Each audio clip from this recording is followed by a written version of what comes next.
Kane Derby collection.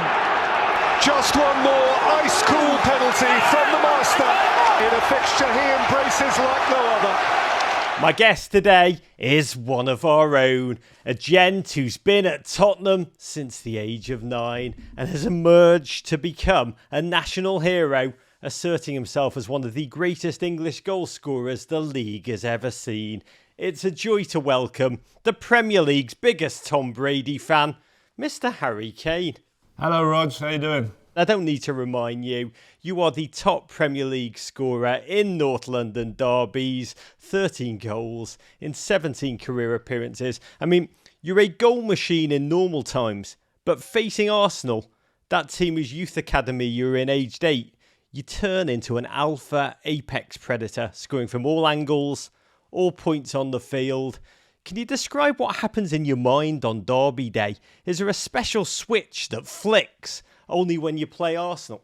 I wish it was that easy. It's a special game whenever I get to play in it. I think it's special for the players, the fans, the staff.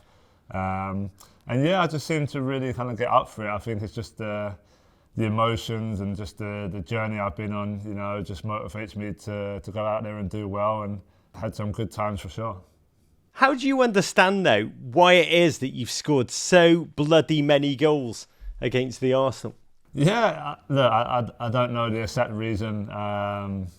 Yeah, I just think the game itself I look forward to throughout the year. I'm excited for it, and I just think, yeah, that just puts me in a positive mindset. Of course, we've had some tough games as well, where games I haven't scored, but ultimately, it's just a game I have really good feelings towards. Early in your career, you announced yourself as a potent goal scorer. And since 2020, as you've gotten older, you've revealed that you can pass the ball like Josh Allen. 20 assists in your first 210 appearances, 24 in just your last 79 games. Harry, did you always know you were an elite passer? Or is it a skill you've worked on, honed, developed with age and experience like an English LeBron?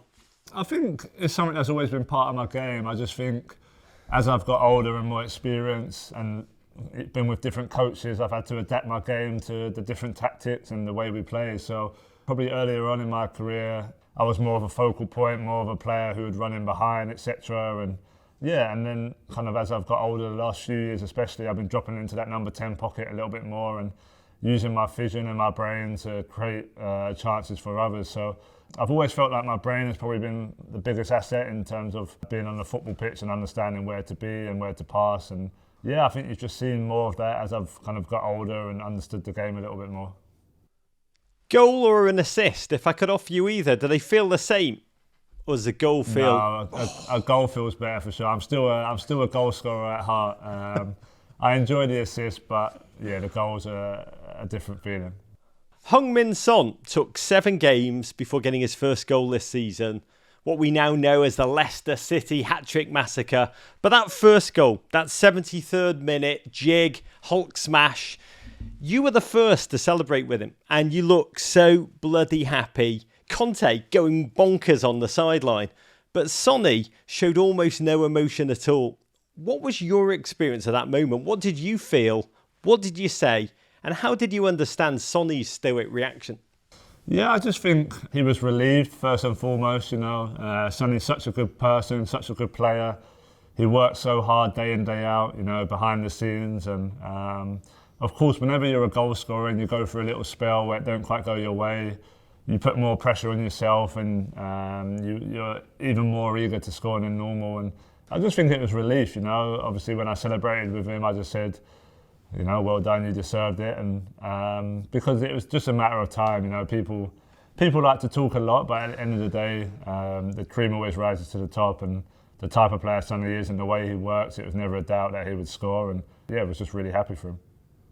Did going to Korea this summer, seeing how he's bigger than the Beatles there, did it give you new insight into the level of pressure that he's under?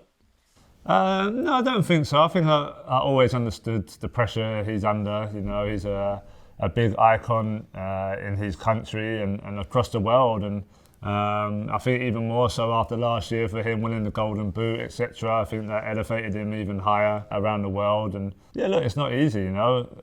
I don't think Sonny had been playing bad this season at all, but we're judged on goals, the strikers are judged on goals. So it was just kind of putting that noise to one side, just keep doing what you're doing, and that's all we've done. And obviously to score 3 in 12 or 15 minutes, whatever it was just a great feeling for him and something that he really deserved. Richarlison, I'm an Everton fan. I know just how much of a maverick force of nature that gent is, and an all-round madman that he can be in the most wonderful way in the locker room. What's your experience of Richie been since his arrival, and what does he bring to Spurs that they've lacked on and off the field? Yeah, no, Richie's been great, you know. It's funny because a lot of people ask me what he's like, and he's actually been pretty quiet around the place, you know. He's quite a shy character, he don't talk loads, you know. He does his talking on the pitch, he works really hard, he's really passionate. Yeah, and I think he's just been a really good addition for us, you know. He's got that almost little nasty streak about him on the pitch, you know. He gets stuck into tackles, he fights for every ball.